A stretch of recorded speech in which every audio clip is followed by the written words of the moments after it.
Mesdames et messieurs, bien-aimés dans le Seigneur Jésus-Christ, Shalom. Merci de partout d'où vous recevez la télévision de Jésus-Christ. Recevez également nos salutations fraternelles en Christ. Merci de votre attention soutenue à ce programme spécial consacré aux festivités du trentenaire du ministère chrétien du combat spirituel. Nous sommes là, la grande famille du ministère chrétien du combat spirituel, pour célébrer le Seigneur Jésus parce qu'il nous a fait tant de bien à travers le ministère chrétien du combat spirituel. Nous sommes là également pour présenter à la face du monde l'œuvre que le Seigneur a accomplie à travers nos parents d'heureuse mémoire, papa et maman Olangui. Cette œuvre qui est aujourd'hui présente dans plus de 50 pays à travers le monde. Nous comptons environ comme ça 180 sièges et noyaux à travers le monde. Et donc, occasion pour nous, CBB International, de vous dresser le tableau de quelques-uns de nos sièges qui sont présents ici à Kinshasa, à la Cité de Triomphe. Et pour cela, nous recevons pour vous aujourd'hui la coordonnatrice du siège d'Iowa. Nous sommes là aux États-Unis, un siège dont on ne parle pas beaucoup, dont on ne voit pas aussi beaucoup les images sur CBB International. Mais nous avons aujourd'hui l'occasion, n'est-ce pas, de zoomer ce siège à travers l'une des personnes qui est responsable de ce siège. C'est la messagère de Jésus, maman Eugénie Nzombo, qui est de la promotion Myriam de Kinshasa. Elle et son mari sont donc les personnes par qui le siège a commencé à Iowa. Maman Eugénie Nzombo est donc mariée, je le dis, mère de 8 enfants. Elle est 5 fois grand-mère. Shalom, maman. Shalom, papa Itenda. Comment allez-vous? Je viens bien par la grâce de Dieu. Comment se passe votre participation à ces festivités de 30 ans? Je ne sais, je manque de mots de vous dire combien je suis contente. Amen. Je suis bénie d'être venue, de rentrer encore dans notre siège, le QG général, pour venir me nourrir. Je suis vraiment très contente. Alors quand vous quittiez les USA pour Kinshasa, pour ces festivités, vous venez avec quel espoir, avec quelle attente? Que voulez-vous obtenir? Ce que je voulais obtenir, d'abord j'étais un peu confondue. Je savais, les parents ne sont partis. Comment l'ambiance sera? Je ne savais pas. Je me posais la question je me posais la question, mais quand je suis venue, je ne sens pas l'absence des parents. C'est comme si les parents étaient vivants. Je sens cette chaudière que ici, dans notre quartier général, c'est vraiment, ça me fait du bien. Donc vous avez retrouvé cette cité de triomphe que vous avez connue du vivant des parents. Yes, papa. Tout à fait. Alors comment vous vous étiez préparé, vous, au niveau de Ohio, par rapport à ces festivités? Bon, je vais vous expliquer. Ça, c'est notre deuxième année d'ouvrir le siège. On n'avait jamais préparé quelque chose pour venir. On ne savait pas comment ça se fait. Mais on a eu la grâce d'avoir une missionnaire qui est sur place. C'est elle qui a fait les organisations, la sensibilisation, nous a expliqué comment on va faire. On allait venir au nombre de 4 ou 5. Mais malheureusement, quand on a changé quand on a changé des dates, et pour les autres membres de notre siège, ce n'était pas possible qu'elles viennent. C'est pourquoi je suis venue moi-même. Coordonnatrice du siège d'Iowa, c'est vous qui avez commencé le ministère avec papa Nzombo. Comment avez-vous commencé? Non, à ce moment-là, quand papa nous avait envoyés aux États-Unis, il était resté ici. Papa m'a rejoint, I think, 12 ans ou 13 ans après. Yes. J'étais restée aux États-Unis avec les enfants, mais tout le monde, j'étais partie avec 5, et les autres m'ont rejoint 4 ans après. Papa est venu, je crois, 12 à 14 ans après. Bon, entre-temps, quand papa est venu, c'est quand on a quand même commencé. Nous avons commencé ce siège à 3 personnes. Il y avait moi qui avait terminé, qui venait d'une promotion Myriam. Il y avait un papa Esaïe, et puis nous avons une maman qui restait dans la maison de papa Bassomboli. À 3, on a commencé notre noyau dans ma maison pour 5 ans. Alors dites-nous, qu'est-ce qui vous motive pour commencer ce noyau-là? Vous savez, Quand vous avez été à la source, comme je venais à Kinshasa, j'avais une bagage de notre je peux dire, des enseignements qu'on a eus. Quand je suis partie là-bas, je n'ai pas trouvé une église là où je me sentais confortable. Il y avait quelque chose qui manquait, qu'on ne peut pas trouver dans les églises. Les enseignements que nous avons ici, elles sont particulières. Je n'étais pas à l'aise. J'avais tenté de commencer un noyau, ça n'avait pas tenu. Maman m'avait demandé de laisser ça. Et puis quand les 2 personnes sont venues, après 15 ans, c'est alors qu'on a dit, on commence les noyaux à 3. On a commencé les noyaux, ils ont voulu que je sois le responsable, puisque j'étais la seule qui avait fini, qui était de promotion. Nous avons commencé le noyau dans ma basement, donc dans le sous-sol, dans ma maison. On a eu des gens, on a commencé par la grâce de Dieu. Et puis j'ai eu la grâce d'entrer en contact avec une missionnaire. Elle restait à Washington. Avec la grâce de Dieu, cette maman missionnaire, elle a montré de l'intérêt pour le travail de Dieu. Amen. Donc elle aime Dieu. Elle aime ce ministère. Comme je m'étais déconnectée du ministère pendant plusieurs années, 15 à 16 ans, cette maman faisait quoi? Elle va me prêcher au téléphone. Maman, tu vas commencer comme ça. Puisque quand j'ai fini, je n'ai pas pris la formation de missionnaire, je n'ai rien pris. J'ai fini ici, j'ai fini ma promotion, je suis partie directement aux États-Unis. Elle a commencé à me prêcher au téléphone. Maman, on commence par comme ça. Elle va me prêcher, je vais lui prêcher, je vais prêcher dans la salle. On a fait ça pendant, je crois, 2 ou 3 ans. Dieu a fait grâce. Il y a eu quelqu'un de la promotion, Paul, je crois, pasteur Pire. Il est venu. Quand il est venu dans notre siège, papa a dit, ok, elles viennent fraîchement de Kinshasa. Toi, tu peux reculer un peu, comme ça on le laisse travailler avec en collaboration. Ils ont continué, il nous a aidés, Le siège devenait plus grand, Maman a eu à nous parler 2 ou 3 fois au téléphone.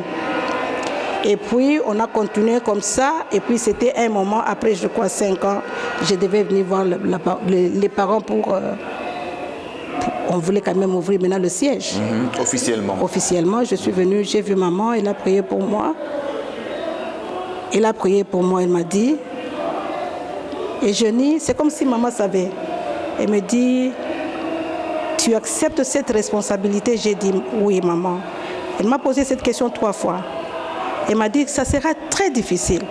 Et puis je vois que ce siège sera un grand siège, mais il y aura beaucoup de combats. Tiens bon, ne lâche pas. Je n'ai rien à te laisser, je n'ai rien à te donner. Je te laisse mon Jésus. Alléluia. C'est ce que maman m'a dit. Et elle m'a dit, et je dis, quand on citera le nom de Iowa dans le monde de ténèbres, c'est toi qu'on verra.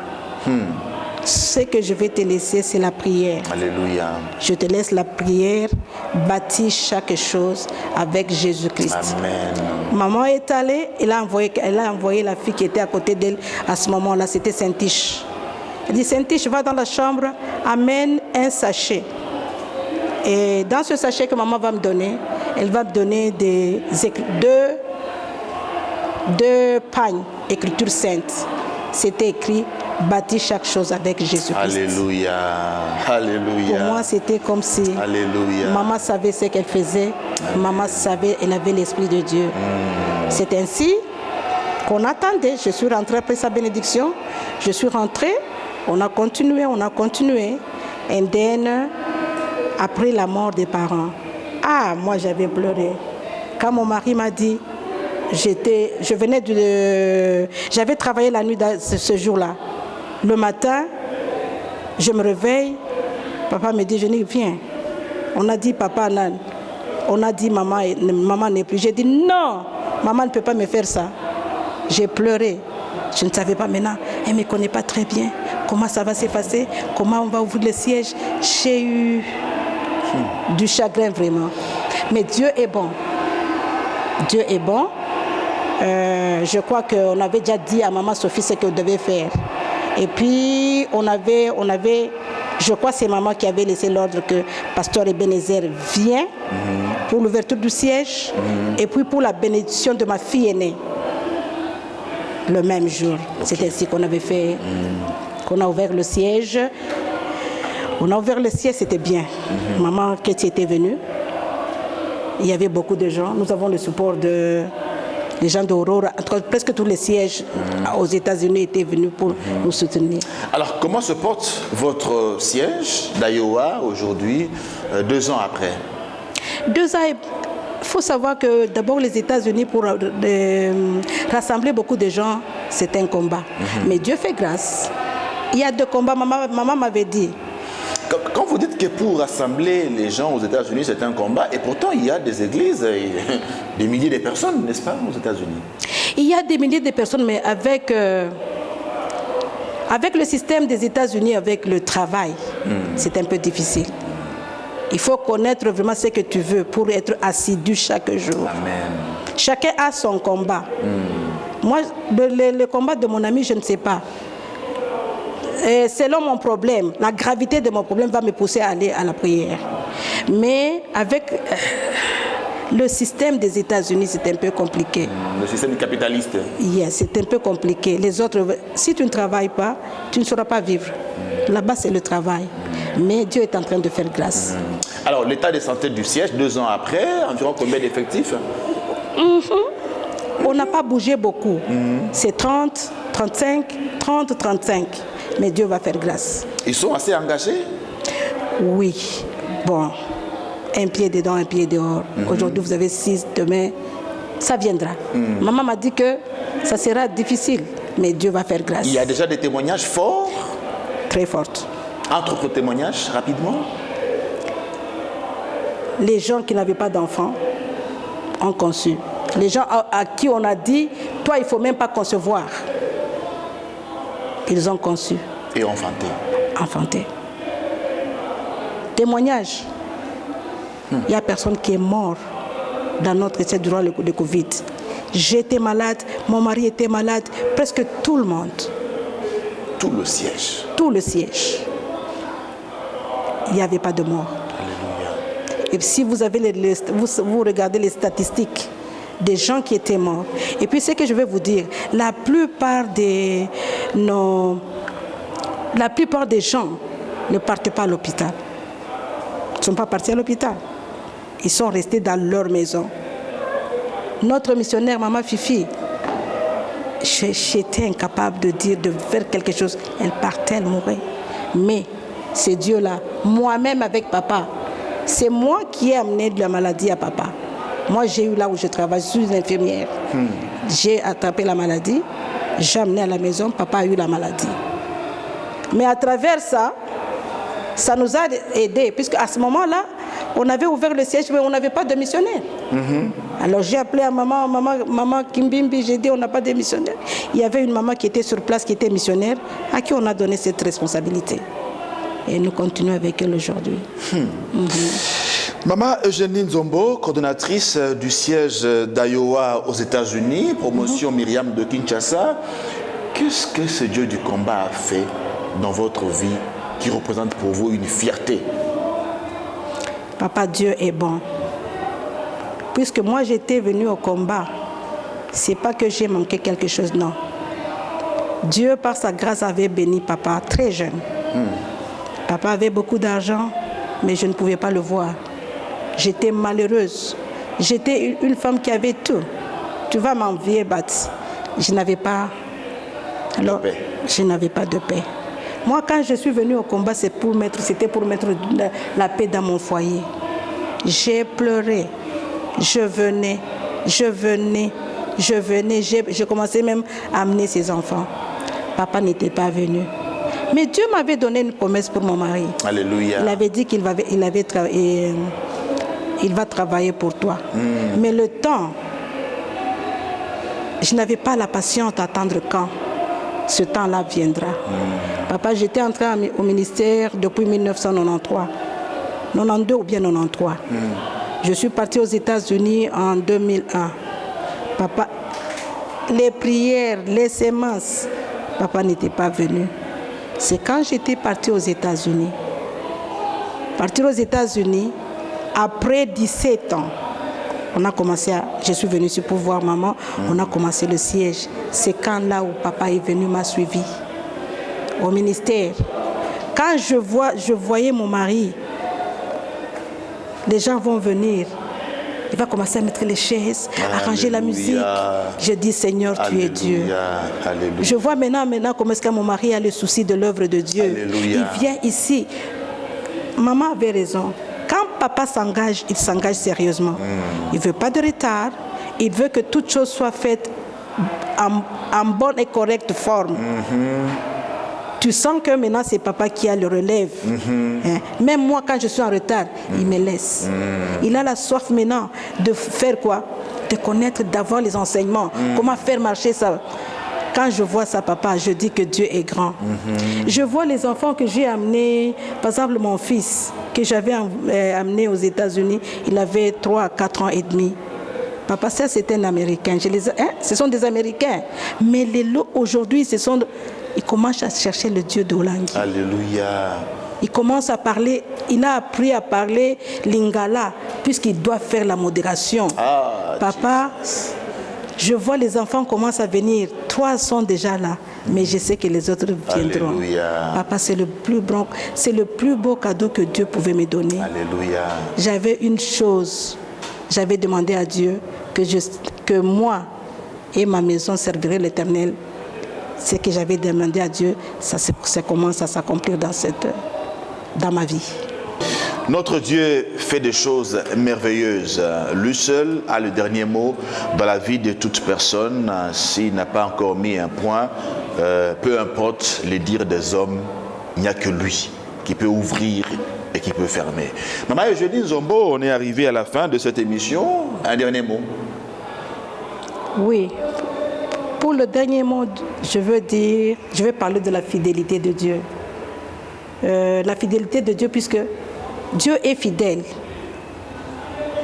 Je me rappelle que j'avais une vision, une révélation, quand j'étais ici avant de partir aux États-Unis. Dieu m'avait montré, j'étais à l'intercession.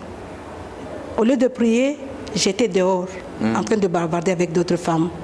J'ai vu maman Hollande qui était très bien habillée, qui est venue chez moi, qui m'a dit, Eugénie, laisse la distraction. Tu me représenteras un jour très, très loin. Je ne serai pas là.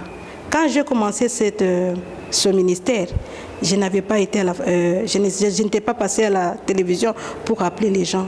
C'était à travers l'intercession que aujourd'hui j'ai ce peuple, beaucoup de gens comme ça.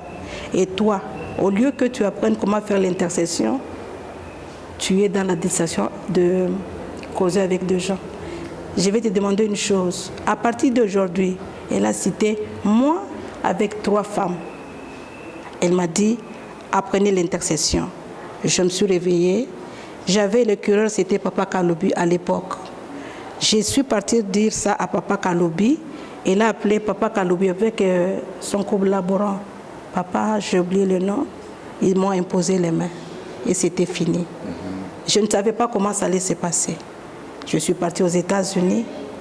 Après 17 ans, la promesse de Dieu s'est réalisée dans cette phase, dans ma vie. C'est pourquoi je remercie Dieu. Il est fidèle. Nous devons croire en lui. Et puis nous devons avoir de l'espérance pour l'avenir. C'est Dieu justement qui dit dans 1 Thessaloniciens 5, 17, je crois, celui qui a fait la promesse est fidèle et c'est lui qui le fera. Merci maman. Merci beaucoup. D'avoir partagé avec nous votre témoignage. Okay. Nous en sommes très édifiés. Merci beaucoup. Vous êtes également très édifiés, mesdames et messieurs. Merci. On se retrouve prochainement pour notre numéro de votre émission spéciale Festivité 30 ans du ministère chrétien du combat spirituel. Nous recevions là maman Eugénie Nzombo, qui est coordonnatrice avec son mari du siège de la Fondation Olangui Osho d'Iowa. Nous sommes là aux États-Unis. Merci. Bonne fête des 30 ans du ministère chrétien du combat spirituel à tous.